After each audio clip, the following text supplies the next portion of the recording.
Seigneur, que ta grâce, seule ta grâce. Nous voulons instaurer un état de droit. Et dans un état de droit, il y a une justice indépendante. Ce n'est pas à l'individu Félix Tshisekedi de commencer à faire justice.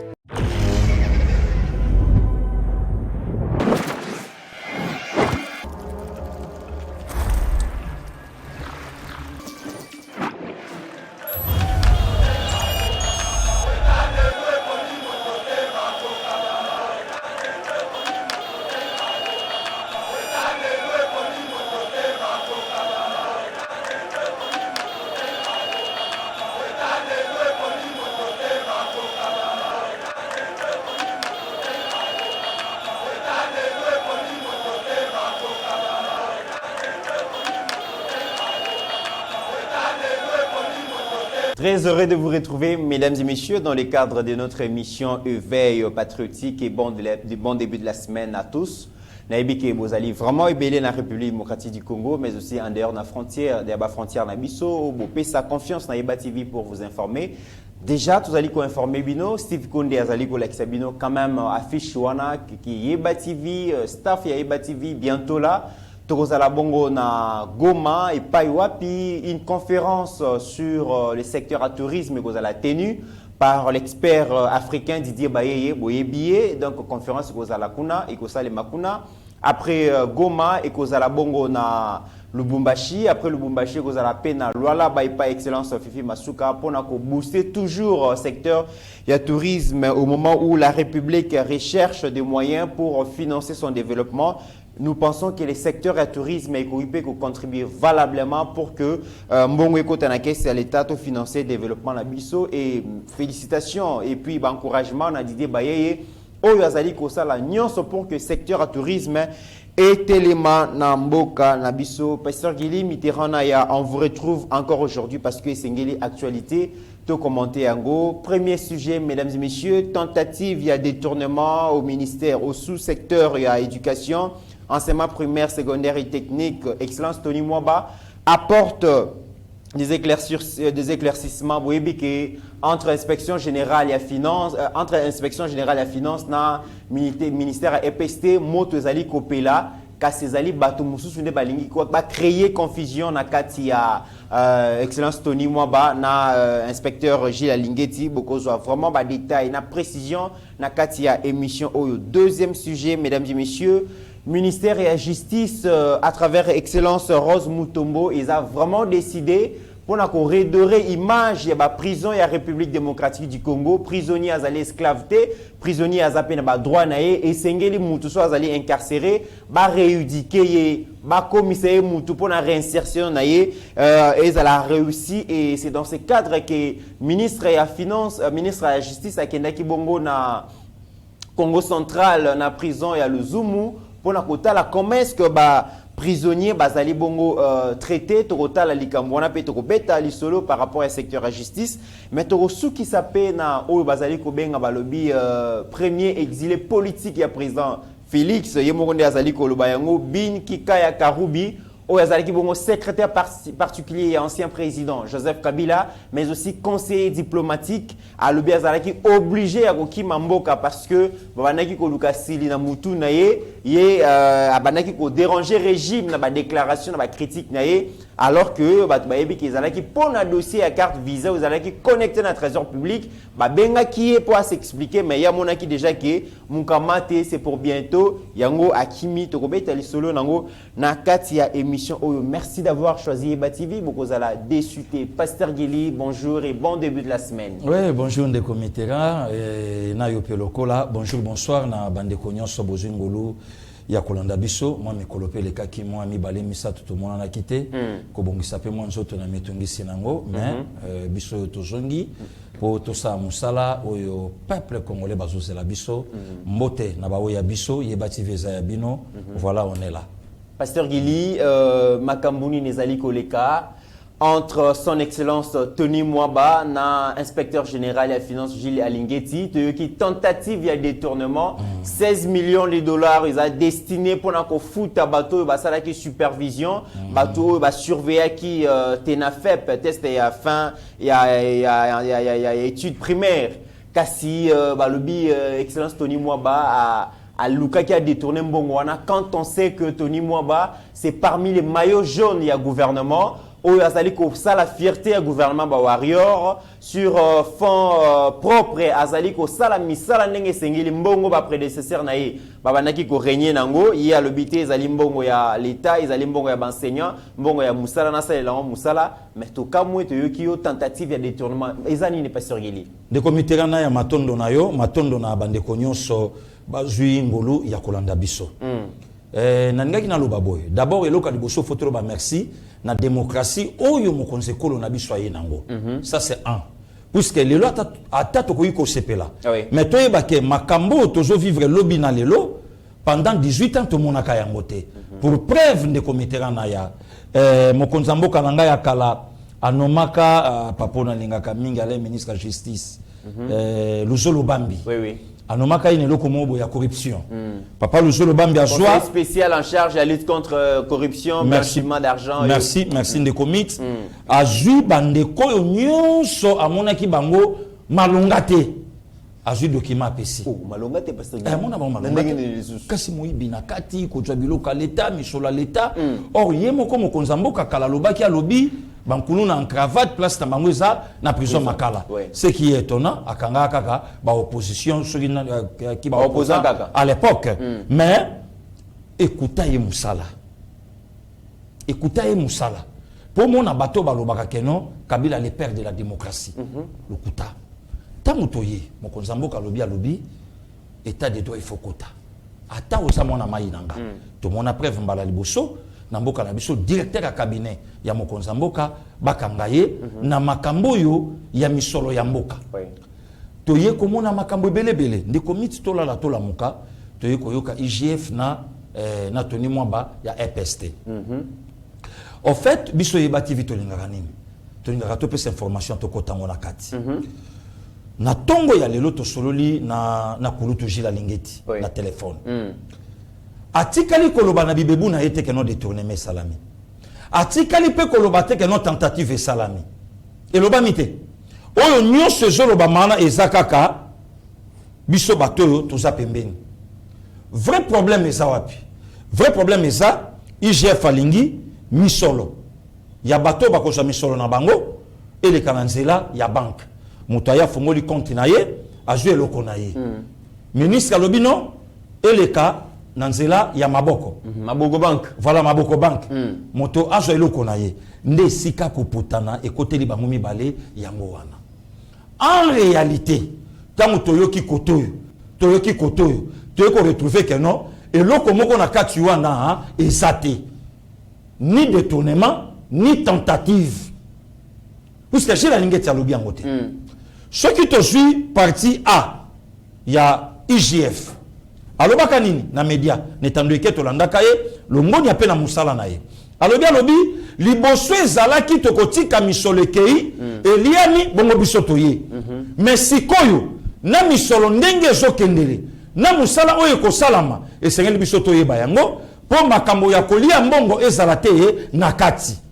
ça tombe aussi bien tant que gardien muto azobatela misolo ya mboka na bamiyibi oyo lelo bazoyibaka biso mbongo ebele tanga moni montant moko ebimi liboso elongi na ye 32 milliards de francs 31 milliards 32 milliards ndenge ezolobama 16 millions de dollars na masolo ya kati abengi ndeko na ye mais na moni mbongo moko ebimi liboso na ngai awa eza ndenge ye nini ndeko mit pour votre information ce n'est pas na ministre nde muta calcula ka babiloko nyonso ya mbongo pe ye moko na suka aparafe non eza na département mobimba oyo esalaka bamakambo nyonso wana elekiawa ebi eza misatu eza baproved eza badiprosec na baIPP voilà na baIPP bango bato basali bamakambo nyonso wana babi bon ekosalama boye ntango baso ok toverifie totinda bato bayeba ndenge nini bakoki kotalama na kati na ndenge kutu tokoti na kati mpo bato bayoki kaka 32 milliards de francs congolais mais mutu moko patalaka masolo misolo alobi non 32 milliards de francs congolais na kutu eza muke inspecteur général tolanda une déclaration na voilà. Bakoki comme même na 50 na milliards 50 milliards c'est qu'il faut au moins 25 millions des dollars américains. Oui. Réseaux sociaux azwaka likambo ta zwi likambo ebimi bino pe bapasisango botika la kapé simate batu na batu skoyo bakomo tirer ficelle côté na bango. Or batu wana mibale nde lelo batu bazo sala fierté ya vision ya mokonzi ya mboka. Ezala IGF Monsieur Gilles Lingeti, ezala le ministre Tony Mwaba. Lelo batu bazo sala fierté même il y a vision, il y a mokonzi yango wana. Ndesika oyoki, réseaux sociaux azui, a commis boye, en réalité yango wana. Pasteur Gili, tokota na likambo siko, il y a divergence wana parce que esengeli bana mboka. Mesdames et messieurs, toko proposer bino à travers cette émission. Ba propos il y a son excellence Tony Mwaba ou asali point de presse moko, ba enseignant ba yaki ko encourager kasi pe lobi toko zongela yango. Mais likambo na lingna loba précision, merci Pasteur Gili parce qu'on a apporté précision. Tentative ya détournement izala quitté, mais za likambo ya mbongo wana ekozala servi ndenge nini. Est-ce que par voie bancaire ou soit baropé ça va na maboko boy. Alors tango inspecteur général à la finance azali kolobake pona je précise batu balobi ke par enseignant ou par surveillant il seigneur mutumorazo à $500 eza lokuta. C'est une fausse information. Ezali entre $40 000 et 70 000 francs congolais voilà par personne. Voilà. Alors pasteur Gili tango inspecteur général à la finance azali kolobake esengeli ba ouvrir ba compte bancaire pour na bato wana to uti na yo Bukavu to uti na yo Mbandaka na ba province ebele ba banque ezalité même ata Caritas o l'état a se servaka na pour na kofuta ba fonctionnaire ça pose problème mbongo oyo peut-être il y a mois par exemple il y a JE oyo pour enseignant zongo a besoin 3 mois après. Est-ce que c'est vraiment réfléchi à obliger que mbongo wana leka par ba voie bancaire de comité na ya matondo na yo bande konyoso ba Holanda biso bayoka ndimbola na ngai malamu. OK. Kotinda mbongo na nzela banque message la lingeti azana fotité. Ko proposer pe na message la lingeti par le ministre Tony Mwaba mbongo ekende na nzela pe ya maboko eza pe mabete na pe sandakisa. OK. Tozala ki awa makamba ko futa batu na misolo ezala la police ezala armée ezala enseignant bazo futa même na bawei mutazo tikala na mbongo batu jomi batu tukumi bale tukumi sa tukama moko atoni bandako nzoka ba papa jomi basi bawa. OK. Alors tangu ba konzi mususu ba yaki balobino to le kaka na voie bancaire et ça na mope mabete mais to réfléchir de comité na ya batu musu batuni balobi mais ye ministre Tony Mwaba balobi mbongo ngo ekokende okende ndenge nini tandis que frontière akataka ka $10,000 Waneza frontière nationale ezobima libanda mais oyo non international mais oyo ezotambola na kata national bandeko oyo baye ko salisa ba papier ya ba examen d'état ezokende na ba Malte ezokende na ba saki ba misolo pe ko kai na mope ko kende ndengo wana nga pase gili na koti na kati na yeko yoka lisolo ya Caritas bandeko msufu bazala na sembo sika banga tata mama moko bazobomana Caritas atika ka misolo mais moyen na 20% ndenge toyoki azana exigence ebele azana exigence ebele que 20% ngo ministère nde mutako futa ngo na quel frais na kati nyonso wana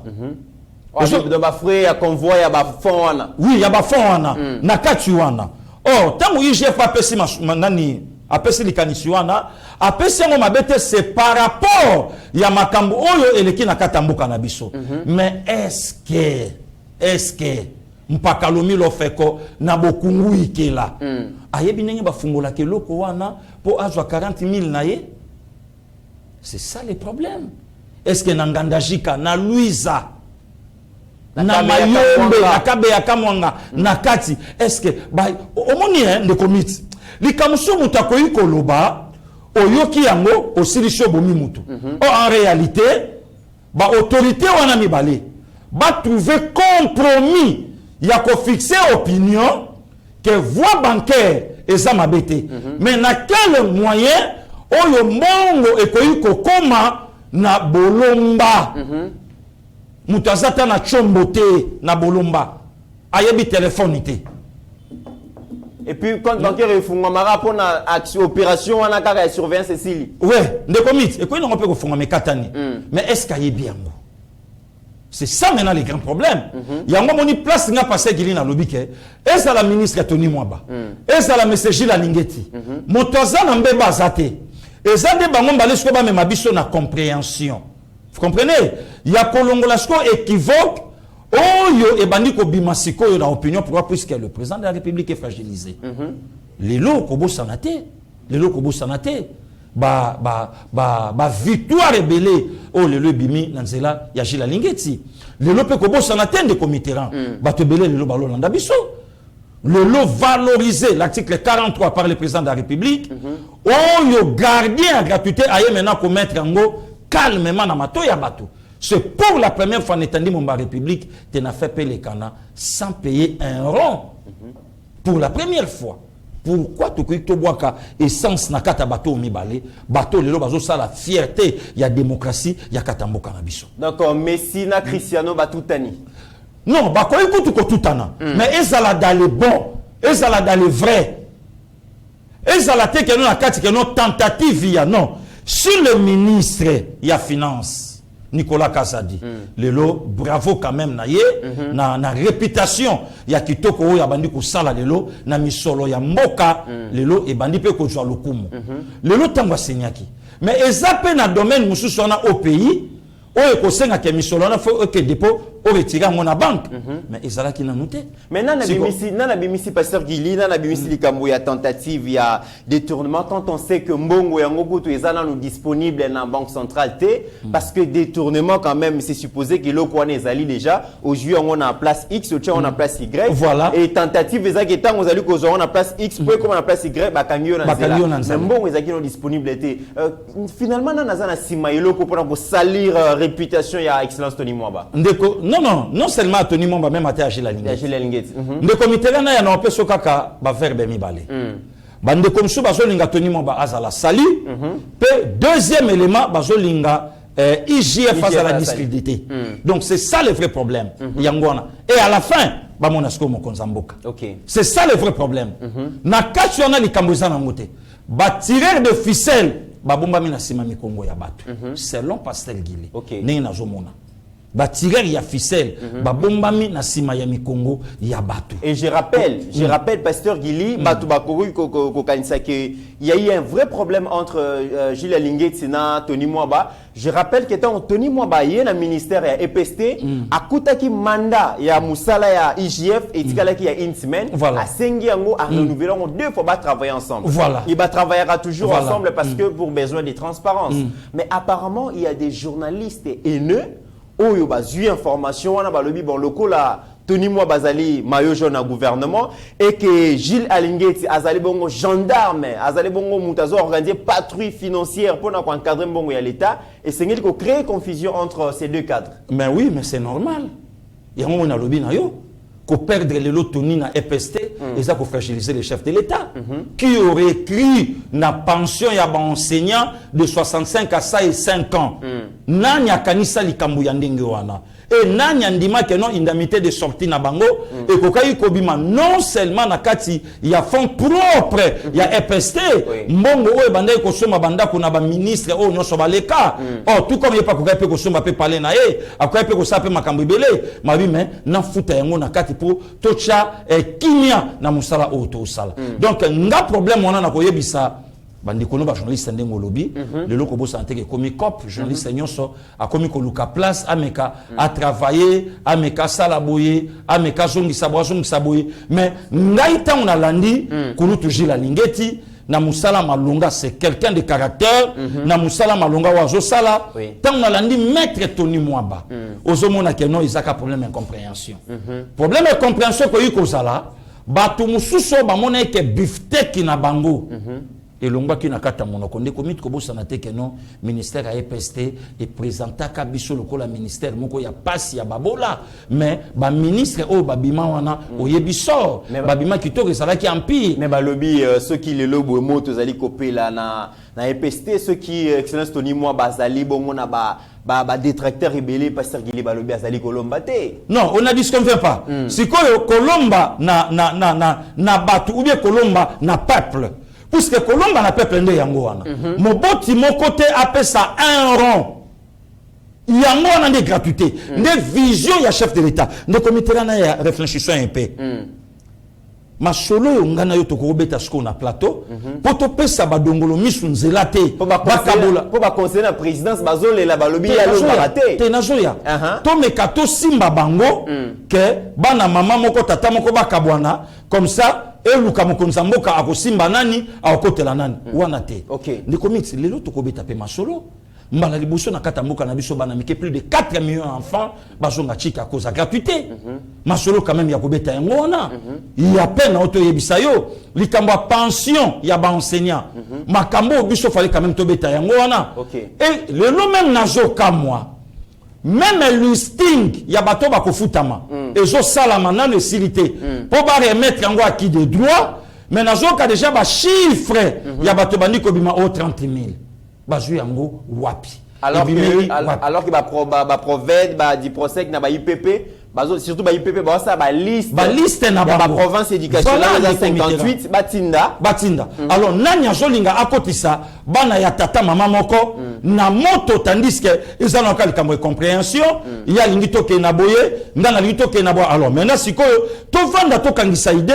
Pourquoi yo lingi banque puisque traçabilité zala mais ngana ni maboko po mutu na mutazo ngo po mutu mususu ayebi na yete par rapport à boye ayebi tene ni akosala boye ayebi tene ni ya kozongisa boye où est le problème des comités où est le problème c'est ça. Parce que les journalistes se montre entre les deux personnes. Mais non, c'est non. Mais aux rassemblés, on a ça journaliste était. On a ça analyste politique. Pour journaliste lobby, c'est l'air gagne-pain. Bazoa ko lia lipa place wana. Ngana za analyste politique. Moi je défends l'institution président de la République. Pe nazo soutenir bato yo nyonso. Bazo sa musana bango na vision mokonzi. Entre autres Gilles Lingeti, entre autres Nicolas Kazadi, entre autres Tony Mwaba, entre autres Mami Rose Mutombo, entre autres Maman Gisèle Ndaya, entre autres Guy Lwandomboyo. Donc bato wana o ba osala na vision ya chef de l'État ne bato yo passer Gili azana pona ko soutenir bango. Même actuellement le loso otali finance comme okende kitoko. Mais est-ce que le peuple congolais va penser pe na budget na biso? Donc ministère a budget pe okende kitoko et ça la bien. Ngai passer Gili on a cotis qu'on a carte vision wana. Puisque au monien de comités bato faut balongola esprit et le banangata kulutu na biso docteur Mayele.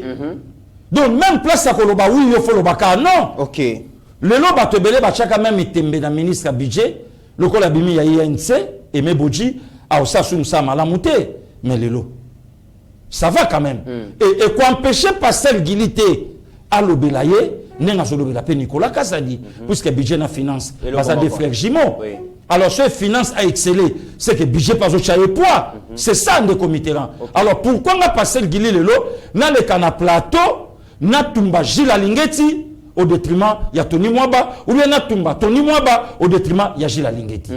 Ce qui est un tireur de ficelle bazana sima ya dossier wana na o dévoilé bango il y a pas longtemps babi bazana ngomba puisque kobosa na te babi bazali kolo kaka pe likambo bulletin kobosa na te na yo kaka pe likambo ya 2 millions moko boye oui kobosa na te oh tango yango bimaka et bimaka te par rapport ya ça ozo comprendre des comités donc ngai loko na kosenga bato wana mibale nazolo bango midi zolandanga bazaka na problème moko ya incompréhension monsieur Gilles Lingeti c'est quelqu'un de bien banda ye lelo inane bato ba moni travail na ye oh lelo ya sali na kata terrain Tony Mwaba n'en parlons même pas donc le lot tout na rasoli gratuité et ça la héritage ya papa Kazadi ou bien nini na évité puisque mutu moko sa musala nango comme il se doit donc problème ezaka kama compte de commit to mekato fixé opinion 16 millions de dollars américains ou bien 31 ou bien 32 milliards de francs congolais et tikali kobima na banque T.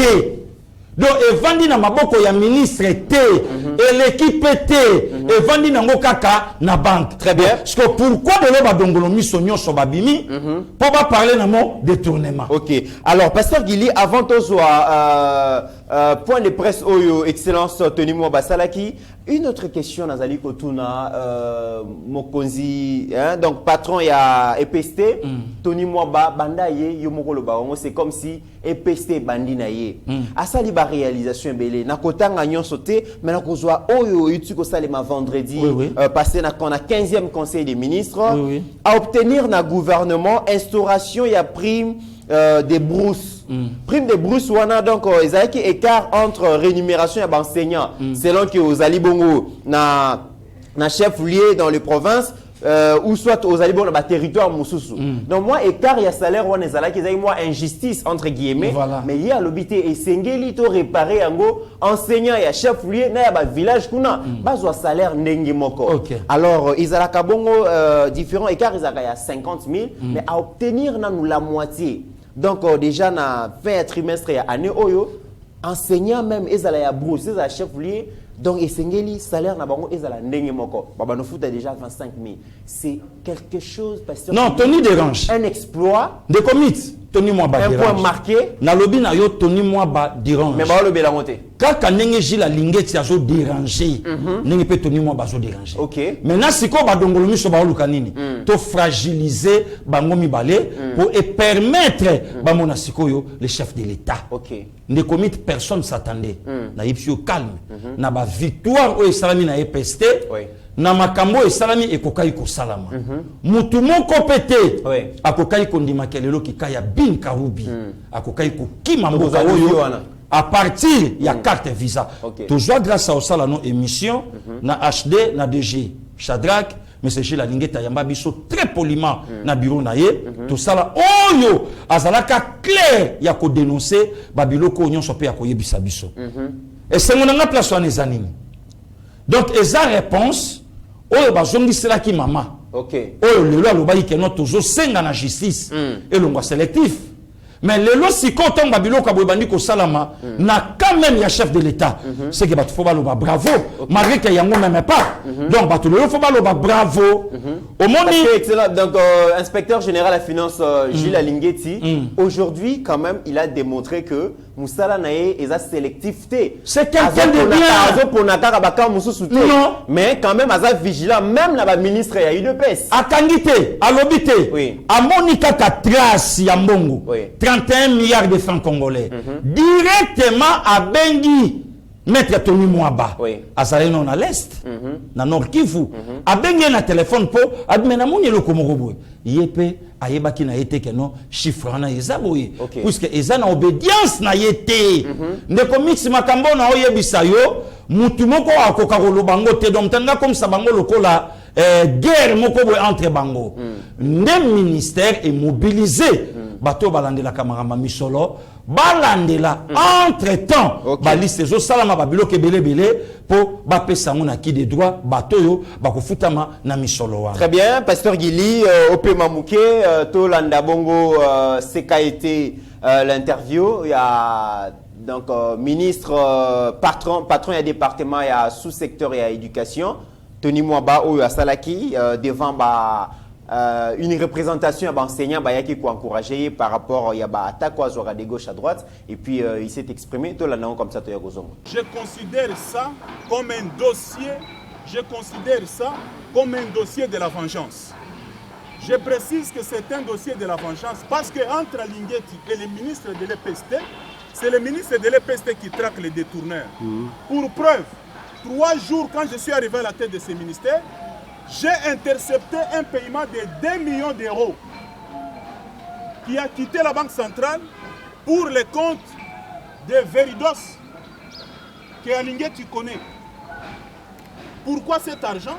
Parce que Veridos voudrait donner aux élèves du primaire des cartes biométriques et les exiger le paiement de 5 € chaque élève. Je lui ai dit au niveau primaire, c'est la gratuité totale et la gratuité est non négociable. Ce contrat ne passera pas. Il m'a appelé pour dire que ce sont ses amis et j'ai les preuves des appels. Il doit faire attention, je suis avocat. Voilà. Mon honneur ne sera pas sapé dans ces conditions-là. J'ai refusé et j'ai fait une correspondance. J'ai adressé à la Robank pour dire vous ne payez pas cet argent, ça doit retourner dans le trésor public. Et j'ai la lettre. Il m'a appelé pour dire pourquoi vous avez écrit. J'ai dit, messieurs, vous ne pouvez pas diriger à la place du ministre de l'EPST. J'ai refusé et cette somme est retournée à la banque. Tous les Congolais qui étaient derrière le dossier Veridos se sont maintenant ligués contre moi et ils ont trouvé l'occasion de passer par Alinguetti pour chercher à me salir. Mais c'est en fait le dossier est une affaire telle que présenté par Alinguetti, soi-disant détournement d'une somme imaginaire qui n'est même pas encore disponible. Je considère ça comme le dossier de la vengeance. J'appelle Alinguetti à bien servir la République, à bien servir les chefs de l'État. Ce qui commence à faire est spectaculaire. Il ne doit pas accepter que les gens l'utilisent pour régler des comptes aux gens. Je considère ça et moi je ferai personnellement aussi des rapports au président de la République. Et je considère que je suis victime du redressement que je suis en train de faire dans ces sous-secteurs et dans la pérennisation de la gratuité de l'enseignement. Tant que j'ai le pouvoir. Le gardien de la gratuité. Et même le soutien du président de la République, je vais continuer avec le redressement. La prime des intervenants se paiera à la main. Ça ne passera pas par la banque. Ce qu'Alinguetti propose, c'est inimaginable. Il ne tient pas compte des réalités de mon sous-secteur. Peut-être que ceux qui me connaissent, ceux qui connaissent ma rigueur et l'excellence et la culture de l'excellence que j'ai, ont été choqués par ces informations. Ce sont des fausses informations. Les vrais débats que nous animons ici avec Alinguetti, c'est de savoir il faut payer à la main ou à la banque. Il n'y a pas de détournement parce qu'il n'y a pas cet argent-là. L'argent n'est pas disponible. PST, New Look, les PST dirigés actuellement par Tony Mwaba, on ne détourne pas et on ne détournera pas. Ce n'est pas le ministre. Nous allons donner aux IPP l'argent. S'il y a quelqu'un qui détourne, la responsabilité pénale est individuelle. Tout le monde va répondre de ses actes.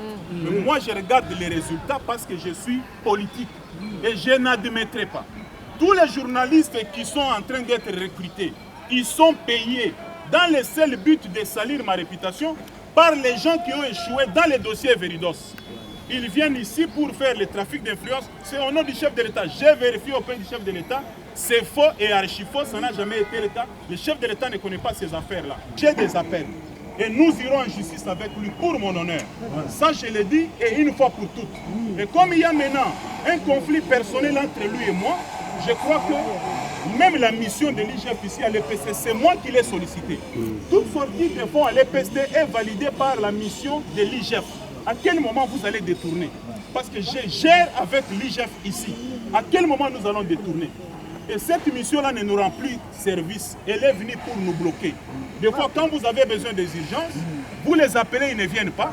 Ils peuvent venir 3-4 jours après, à l'heure qui les convient. Et nous avons des problèmes. Il arrive des fois que je paie de ma poche certaines urgences avant qu'elles ne viennent pour bloquer des actions et des réformes. Je crois que dans le contrôle externe de mon ministère, à part l'IGF, nous avons la Cour des comptes. J'ai besoin que les gens qui peuvent venir faire des choses proprement, sans qu'ils viennent faire comme ils le font là. Derrière nous, il y a des gens qui les poussent pour saper mon autorité. J'étais obligé, vous m'avez aidé à faire cette mise au point. Vraiment, je vous assure, ceux qui me connaissent, oubliez ça. Ceux qui me connaissent, considérez que le dossier qui est en affaire de soi-disant détournement, c'est un dossier de la vengeance. La motivation qui nous pousse aujourd'hui à venir auprès de vous, Excellence, c'est pour vous exprimer sincèrement notre reconnaissance. C'est pour vous présenter, Excellence, nos encouragements. Nous soulignons nos encouragements par rapport à tout ce que vous avez pu réaliser pendant vos 100 premiers jours à la tête de notre méga ministère. Il est vrai, nul n'est censé ignorer l'état catastrophique dans lequel vous avez trouvé ces ministères. Et vous avez pris seulement 3 mois pour commencer de prime abord à assainir les milieux, épargner notre ministère de l'EPST contre les antivaleurs. Vous avez eu le temps de prêcher pour que nous, enseignants, les cadres qui sont au niveau des différents services de l'EPST, puissent changer de mentalité. Il est vrai, Excellence, hier, moi j'entrais ici en chantant, mais c'était pour dénoncer. Dieu merci, le président de la République a eu à écouter nos plaintes quand il a mis en place le gouvernement d'union nationale, le gouvernement d'union sacrée plutôt, et il a eu à chercher un oiseau rare qui devait être placé à la tête de ces ministères. Et nous ne marchons pas les mots. Cet oiseau rare, c'est vous, professeur Tony Mwaba. Nous avons vu comment vous travaillez, nous avons vu tout ce que vous avez eu à réaliser. Ça démontre à suffisance votre qualité intégrée. C'est dans les prérogatives du gouvernement central. Voilà pourquoi nous demandons l'implication personnelle du chef de l'État pour que ces 3 points trouvent des solutions d'ici l'exercice 2022. Il s'agit de la prise en charge de nos camarades des nouvelles unités. Il s'agit du réajustement des salaires, ce que nous appelons le 2e palier. Et aussi, le plus important, la construction des salles de classe pour désengorger toutes les écoles où il y a pléthore d'élèves. Voilà, Pasteur Gili, Toti Kolanda Bongo, c'est qu'a été l'adresse, il y a Excellence Tony Mwaba. Commentaire dans les lignes na Oyon so à Utigoloba. Non, commentaire nanga d'abord à sali acte mon koya bien. Il y a Obaloba so monindo kibele là. OK. Donc Abimi a sauvé d'abord sa peau. Oyebi des comités politiques et zotambola na réputation. OK. Lelo ceux qui tozana batu ya FCC batu PPRD, mutakola lisa français qui to qu'on a plateau, otawana na donc réputation ma B. OK. Yango mo le même maman azolinga sala ba apparition belé na média mais so na pia conseil batuni azalaka 18 asalaka nini atika biso anga pia ndakisa mongo ya malunga batuni asalaka nde loko mettre tenir non na leka na fixer na opinion makambo yo opinion bayoki.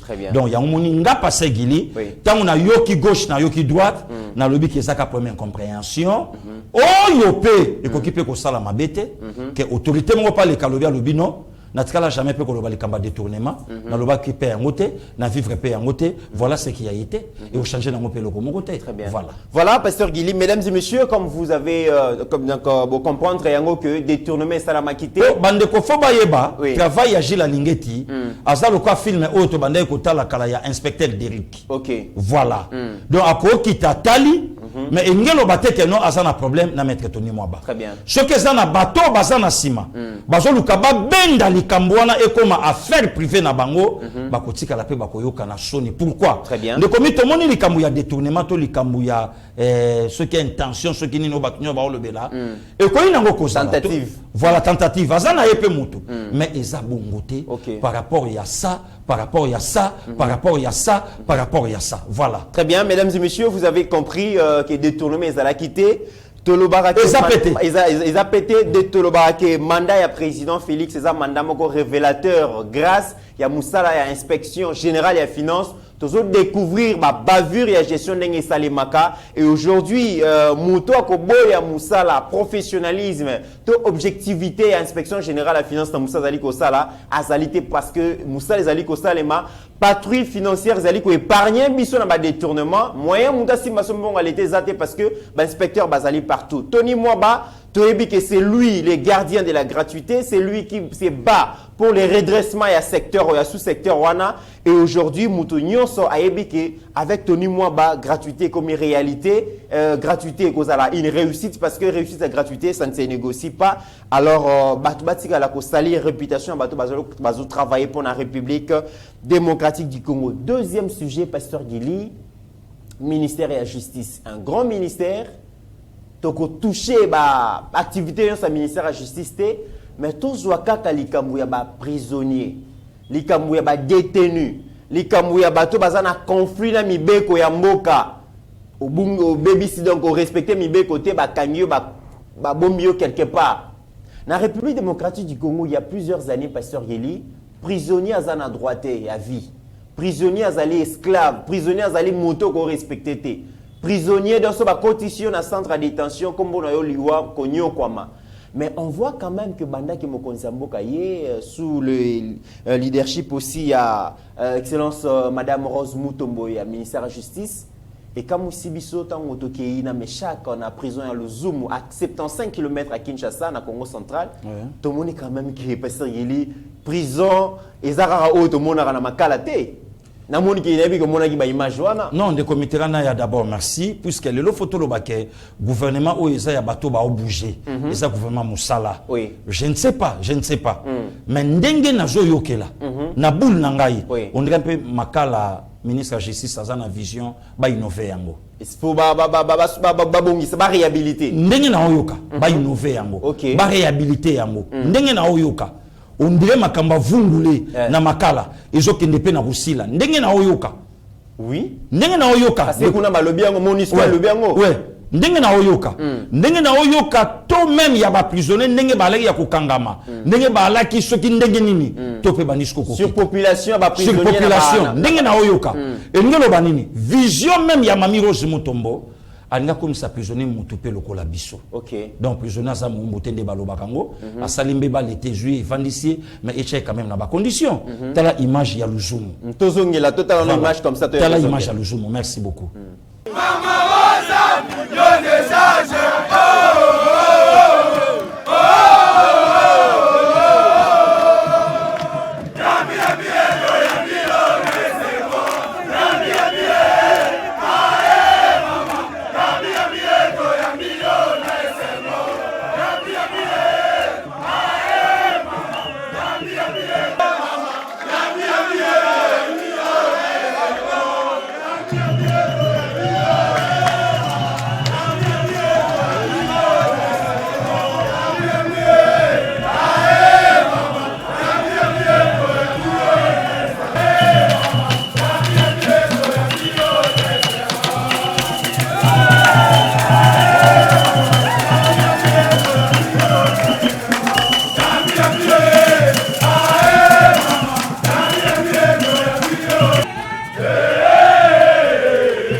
Nathalie na kati na bino nyonso tu namoni bilenge bazali mingi. Amen maman.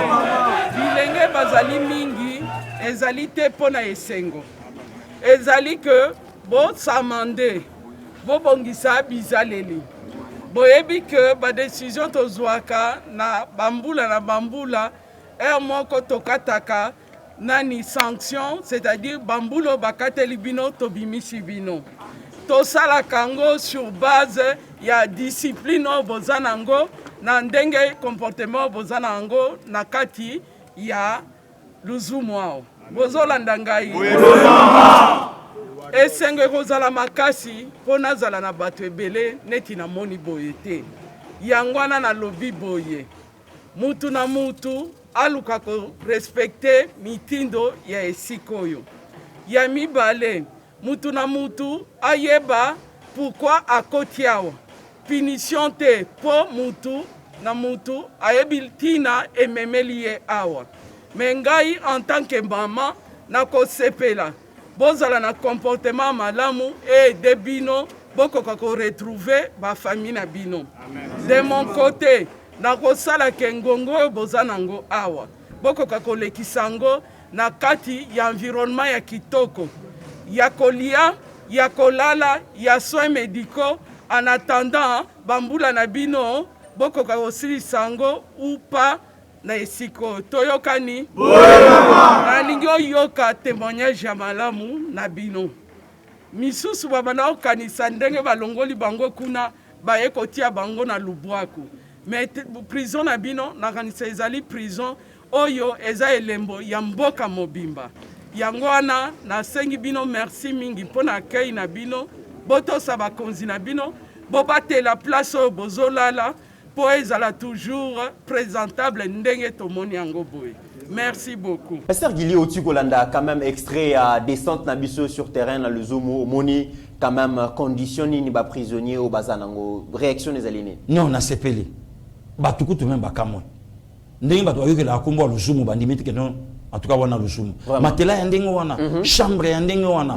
Batukutu bazo préférer bavana ba wana Luzumu ke makala. Na capitale bango moko kuna bazwa charge ya bilanga na bango Non, ma prison va sa bilanga bango. Ba sa bilanga tranquille. Tala niveau prison, il y a le Zoom na Congo central na Kasangulu, tandengeza. On dirait Namboka moko boy na Malawi.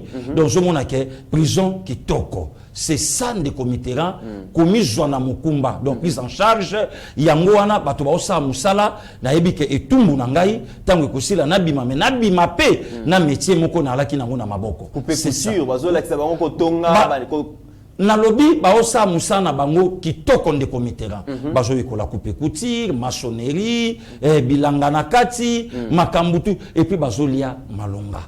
C'est ça vision ya mokonza mboka oyo Mami Rose Mutombo asimbi yango pour a matérialiser yango le yango na lelo na kati ya ministère ya justice mboka. Et puis le koto constata ki kuna pasteur Gili akendaki ko réceptionner provisoirement école de formation ya bato yo baza censé ko gérer ba centre à détention parce que ko gérer prisonniers azali moto lokola moto nyonso ko gérer il faut ko gérer selon ba normes selon ba principes selon ba règles établies et azali ko former bateau donc première formation qui concernait 50 personnels il y a au gérer bongo ma prison à travers la République. Oui.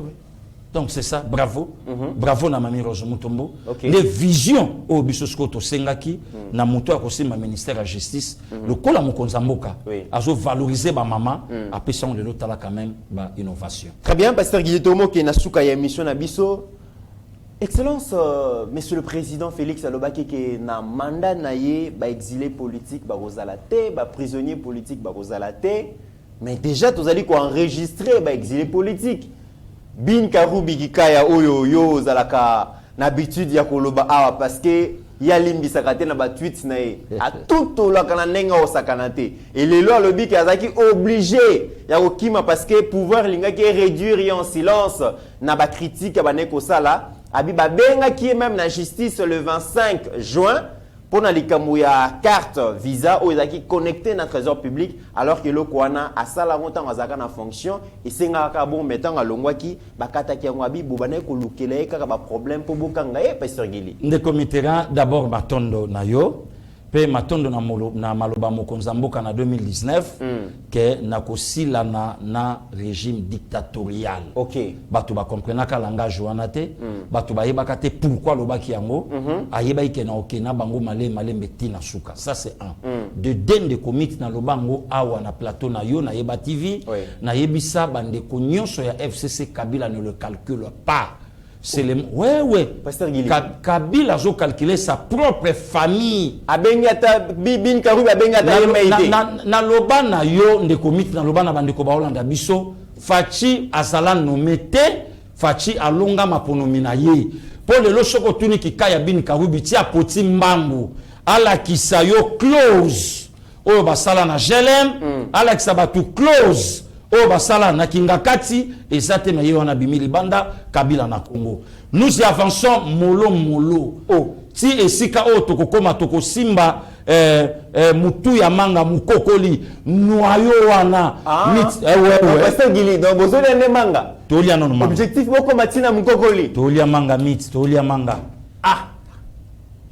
Siko mukokoli wana siko okati litama na mbeli litama manga litama nanu kati elongwe obaloli so litama mosusu papa ozwi mipanzi papa ozwi ale tobendi siko mwa misunu ezalaka wana tobendi tole mukokoli wana balona kango parce que au lycée c'est on pasteur Gili et sengeli yo expliquer on a yeba TV parce que ba comprendre te kolia manga ti otokoma na mukokoli mit na lobi na yo tango Pierre apotaki mbango nde basimba ki grand prêtre Jésus. Ton Pierre awanga na ki mukaka kimi nde basimbi bayebaki ke maeso na ye wana na oloba no na minute maître tunda ya kasenda place vie nanga zala ka toyeba raté sikoyo kolo ba tweet mutu vie nanga docteur Mayele nzamba pambola vie wana vie Sadek alobi ke no bazondi mafachite balobi makamba opanza coalition balingi yango te d'ailleurs ki kaya Bin Karubi mutalobi yango vie alobi petit zelana kitana siège ya Sadek. Akita lobi Sadek ba yebi makambo wana te. Sadek ba yebi kikaya te. Sadek akopeka na ba non officiel te. Ba yebi amote. Vieux, tala jeune Afrique bi pesa ngai. Pas joana pianga numéro total, rien. Donc vieux kikaya la qui spécialisé na lokuta. Na kokosa la kafachi makambo na ba tweet, na ba kokoma na ba jeune Afrique kokosa. Mais pasteur Guilier, le baki qui est diplomatie, foin, gestion, donc il y a par tâtonnement, makambo belé, et pasteur Guilier, Elozo Kamusangai, Bin Karoubi, pasteur Guilier, t'as la image wana. Bin Karoubi, les profs, donc les diplomates attitrés. Une grande personnalité, t'as la nenga voyager, n'habité, wa casier, abatami na katsa ba casier. Atanga ikutu pasteur Guilier na fazara na carton mais na buka na raboete. Mais on a fuite. Bin Karoubi. On a fuite pasteur Guilier. Wana yo Toyote. Ezaye pasteur Guilier. Oyebi ke bosali mabe bosali si Kabila berere moko ya mabe. Tangu na lobaka na bino Kabila ne vous calcule pas. Botika ye, boyembeli Kabila, bosali Kabila oyo bosala ki Kabila. Sko bozo kende bozo tika Kabila na nani? Tangu bino bozo kende kikaya Bin Karoubi. Tango je contrôle oriental longwe ba moni Ramazani Shadari. Parce que Ramazani monopie na obomaeka na côté gauche ba mona moni gardien na poteau. Mais ouais na condition oyo vraiment obi ke muto oza fuite pasteur Guili. Mais alobi boko bolinga ki bokanga ye pour ba critique apparemment mikolo yo ko critiquer za malamu. Démocratie l'UPS c'est la démocratie. Union pour la démocratie. Mais démocratie apparemment oui. Bazana katarizwa mafia. La plupart ya ba mafia ba coopérer na justice. La plupart ya ba mafia ba pire bango ba la ba juge. Ba to ba yebisa bango ba cop ba pia bango ba marché. Ba yebise ke kikaya keba semaine au si on a mboka semaine on a obikate. Obikate. Pour ba biza complicité justice ne kimisi. Mais justement, ya mwa no moni tout la musi ya zaza. Tout la mouti ya zaza. Ya moni nga passé Guili, nazo senga même atana chef de l'État a vérifier justice wana atala yango malamu. Parce qu'il semblerait que c'est en complicité. Parce que aujourd'hui tout qui paye service à DG Mezali, service à Aner Zali, mais pourquoi Batouan Bazali ko kima et Batoumi Bazali ko regretter balobi pas seulement qu'il y a exil hein, Mabé Basali et tout ça mais accueilli quand même Nambongo Ebele parce qu'il a consommé presque 2 700 000 $. Par rapport à la carte crédit qu'on utilisée, à ce qui a droit, je pense, il y a 80 000. Nga ikutu na linga kia kangisande ko nga Israël motombo. Puisque yem taloba ke no sangwa ko sela ke makambo. Donc ya mona kisango bolole na ye, Israël atangi comme on a loba non traduire na justice. Parce que azela kinini pour traduire Israël sango mokonzi na l'état. Ye wana kimi atiki Israël lelo na musa na ye. Ndeko Mitterrand na bande ko yebisa batu lelo na oloba yango. Pouvoir il y a 18 ans ezanda kisate en commençant par le président de la République Akala. Moi si na ye batu nyonso basala na ye mutu ya malamu kuna azate na kati na yebisaka bango c'est le moment batika Kabila seul Kabila ne le calcule pas. Mais il y a zalaki quand même banda Kabila tiki pouvoir il y a tika la qui proche ya Kabila même ba déplacement ba voyage au Kabila kei akinda kina alors ceux qui bin Karoubi lelo boy fuiti ya maome ndenge balobaka des mecs à Medine oui kuna kata ba carton na kata ba casier alors bateau batika liwana est-ce que ba ko courage ya koloba lelo te ba ko courage ya koloba te ba koloba sko pona soni puisque lelo Kabila komana yinzamba bala alobaka na yisute avanda na ye ndiko Mitterrand na ke makambo ya excellence ya jeudi na présidence nazo quand même mokonza mboka na nga zo valoriser moi si na ye madame mon épouse nazo soutenir vision il y a la première dame mais tout ça les 18 ans tout ça la yoka ta Kabila ta tanga madame mon épouse atanga mote ka yem tatanga ka vous comprenez donc le lopo mona ke bango nyonso ndenge basana bazozwa leçon mokonza mboka lobaki na régime na exilé politique a ozalate ya moni même atavie na Martin Fayulu aluka ki ba chaika po sala ngenge bakipa na bango yete ve pa lembi na ye alali na epungi via lembi Martin via lembi alembi to a sali recul stratégique mythe na lobi na yo vie Martin alali pungi alingaki a récupérer situation ya catholique ba diembela na sima ndeko mito moni bablo musule longa na kolo la mamba bikolo te eza ba bikolo muso na kata mboka na biso lokwa ba kasayen na équatorien ba conflit na bango bato ba kotaka te donc baza tribu moko batambolaka mapasa babala naka facilement babota naka facilement basua na kapé facilement lelo nde na omona on dirait cardinal ambongo pe na mokonza mboka donc pepele lelo ouais na so vérité nde na omona malgré ba o il ba oti ko na lobi ndenge na omona donc ba acteur politique ba ngeba récupérer situation ana Équateur a récupéré yango mais et simbité ba ebité que bazalaka mapasa batambolaka de père et de mère et tiens Tshisekedi wa Mulumba na maréchal Mobutu cardinal Malula na maréchal Mobutu donc lelo bato bange ba récupérer situation ba monique et simbi na ngote balali pongi donc ndenge lelo quand même que non na oloba na yo ne comité diplomatie o facha zobeta lelo ba kikaya ba yebisi Kabila to salaki tout aux ala makasi mais aïe okokite akokite makambozo les diplomatie zo lo bato comme vraiment sur émission pasteur Gili Toyoki Moïse Katumbi abimisi mbongo ebele akei bongo ko corrompre même administration de Joe Biden pour que mais en retour pasteur Gili en retour il y a Onion sur Moïse Katumbi basali nous avons vu des forces spéciales américaines akitina mabele awa pona ko ayebi lobbying te ko traquer ba ADF na ayebi lobbying te bolingo basomba kango te bokonzi basomba kango te mbongo akisi ezalaka mabe nazo yebisa yo pasteur Gili na yebiso ke mbongo akisi pasteur Gili de commit ozo kendo somba lobbying batali yo bayoki yo babi maintenant Congo ndeza na chance te heureusement yebiso te esimbi nango te candidat na 2023 atende commit non lo bano babandi manevre na 2021 au moment na 2023 élection pe bakokima na bango ba osala te donc facha za candidat unique. Yeah, on est sur la démocratie. Mais démocratie. Bon, Martin Fayulu, non, on a voté. Martin Fayulu non, on a voté. Oh, mais il semblerait qu'il très populaire. Très populaire, wapi. Mais il semblerait qu'il très populaire. Très populaire, wapi. Mouzitou, wapi. Moïse Katumbi, wapi. Ndekomit, c'est comme tu appelles ça bateau mbongo. Na souka, bateau ya opé sa mbongo, ne bateau ba luke la kaye. C'est ça. Yango le moni même ataba journaliste mususu ba mataki yao. Et le capé mesili bango. Moko kutu tozalaki ngana yo na ye akenda ikoluka ministre moko ya IDPS tata olingi yete tata ozofinga ye na plateau na yo mais yo wana na cabinet ya ministre ya IDPS tanga mona kingana yo soni ayolia ngainga ite momela quand même voilà olia ngainga ite mais botika ka supu yo wana na ba chaîne na yo ko finga fachi ko finga première dame mais na ministère ya IDPS okeko luka nini bacha bisoto vanda boesoni protocole batali babilo kwa passer gila bandoli ameno bagare ko bimawa ba yeko longola ngai or mi tout déjà se banda yiko telema vous comprenez mais le logo mon na ye na plateau yo kaninga solo ba makambo belé mais yo na bafandi na salle d'attente azo c'est la ministre ya IDPS yambaye mais mukonzambo ka ya bimi na famille politique ya IDPS yo anozo totola ye yo anozo panzaye on dirait yete. Voilà na lobby na yo populisme et une pesa sale logo moka bien asilisi lelo ba militant ya parti ngala zonga sikoyo na kata musala na yo sala musala na yo na ponctualité na déontologie nyonso ndenge oyo basengelela est-ce que ça la copte que tumba kuna potan ba benga yo zo mwa mike eza na bato basala ka yango ndeko miti na yebisaka yo yo kanisi lelo bato balanda Moïse Katumbi ensemble balanda ina o na vie politique.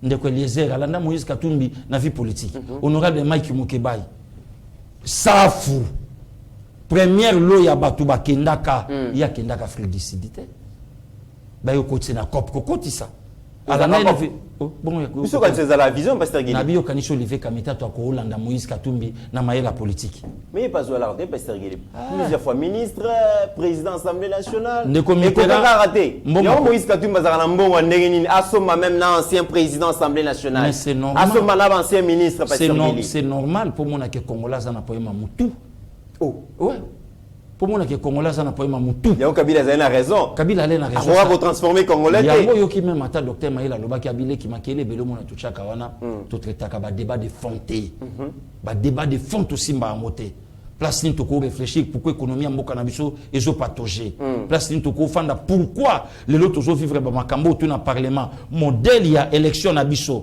modèle tout boye parce que to vanda to parler en rien to que nous simba bablo comme il y a pas en pamba mon konzamboka pesi follow na moi sinaye émission mobimba et salami voilà des comités le billet d'avion qui était comme réalité et comme réalité balba ko simba te mais simbi comment na muta koko le ka jamais asale lango yo kasko place batu bakimi ça chauffe entre bango na bango et JF et maître Tony Mwaba place bakimi lisko yango actualité ba CP na ngoya lelo ya wana yango ngasko passer gili na ebisi bango Kala na Sony. Très bien. Voilà. Mesdames et messieurs, nous sommes arrivés à la fin de cette émission. En tout cas, Montezalaki, Bino Boaneuse et la Pasteur Gili, parce que le Bamaki Mengi, Yé alobakité, lelo aye koloba, j'espère que mité manabino, place ezali, bomelima ya malili, ezali ya kokita. Pasteur Gili nazongi sur le maloba, pendant clôturer émission à l'élo. Matondo na yo, ndeko mitera, mbote nanga na papa, Eric Duvita, Eluka Makambo, ya mama Nina Booka, donc Nzambe, a Pambola Bango na Paris,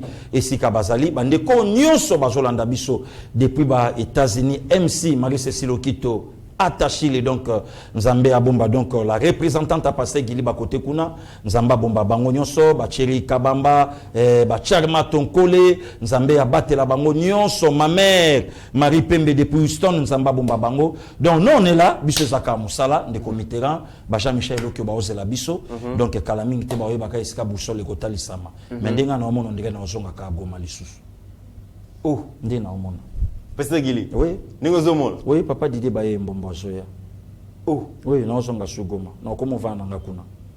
Très bien. Mesdames et messieurs, Tokozong est la avec beaucoup plus de détails. Pour voir les rumeurs, inspection générale et finance et comment Mukanda et pas ya ministre et la formation professionnelle, Zongi Sambongo et Bolingaki Boiba.